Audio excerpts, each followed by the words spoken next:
નમસ્કાર. ગુજરાતમાં રોજ એસટી બસમાં મુસાફરી કરનારાઓ માટે ખરેખર એક મોટા અને સારા સમાચાર છે. પેલી જે પાસ કઢાવવાની લાંબી કંટાળાજનક લાઈનો હતી ને એ હવે ભૂતકાળ બની ગઈ છે. તો ચાલો જોઈએ કે આ નવો બદલાવ શું છે અને એનાથી શું ફરક પડશે. આ સવાલ કદાચ દરેક રોજિંદા મુસાફરના મનમાં આવતો જશે, ખરું ને? પેલી લાંબી લાઈનો, સવારમાં બસ સ્ટેન્ડે પહોંચો અને જુઓ તો પાસ માટે લાંબી કતાર. સવારનો જે કિંમતી સમય હોય એમાંથી અડધો-પોણો કલાક તો બસ આ લાઇનમાં જ જતો રહે. આ એક એવી તકલીફ હતી જેનો સામનો ગુજરાતના હજારો લાખો લોકો દરરોજ કરતા હતા. તો આજે રોજની મુસાફરીની માથાકૂટ હતી, એમાં મૂળ સમસ્યાઓ શું હતી?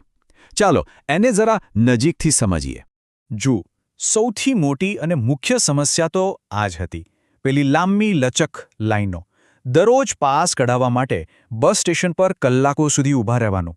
આનાથી ખાલી સમય જ નહોતો બગડતો, પણ માણસ મુસાફરી શરૂ કરે એ પહેલાં જ થાકી જાય, આખી એનર્જી જતી રહે.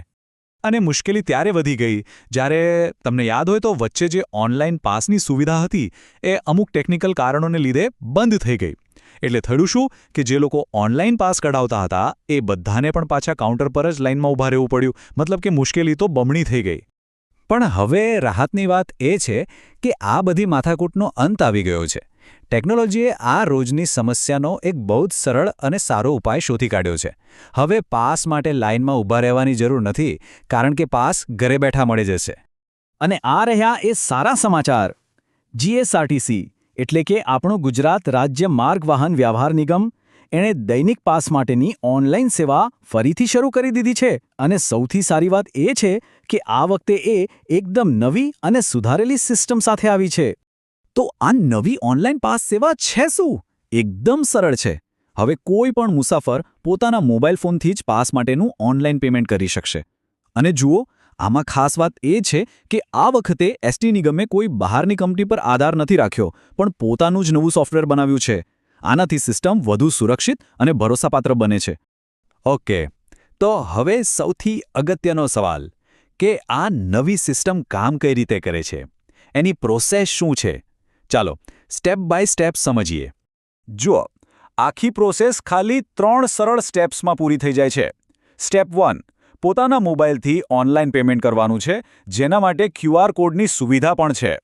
સ્ટેપ 2, પેમેન્ટ થઈ જાય એટલે જે કન્ફર્મેશન મળે એ લઈને નજીકના કોઈ પણ બસ સ્ટેશન પર જવાનું.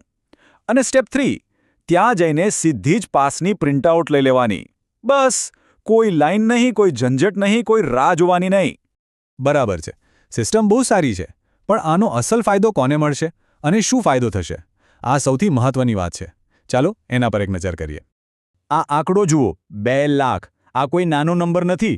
ગુજરાતમાં લગભગ 2 લાખ લોકો દરરોજ બસમાં મુસાફરી કરે છે. અને એ બધાને આ નવી સિસ્ટમનો સીધો ફાયદો મળશે. જરા વિચારો, આટલા બધા લોકોની સવાર કેટલી બધી સરળ અને ટેન્શન ફ્રી થઈ જશે. તો જો આપણે મુખ્ય ફાયદાઓની વાત કરીએ તો સૌથી પહેલો અને સૌથી મોટો ફાયદો છે સમયની બચત. બીજું, પેલી લાંબી લાઈનોમાંથી હંમેશા માટે મુક્તિ. અને ત્રીજું, આખી પ્રોસેસ એકદમ સરળ અને ઝડપી બની ગઈ છે. બધું જ હવે મોબાઈલ પર થઈ શકે છે.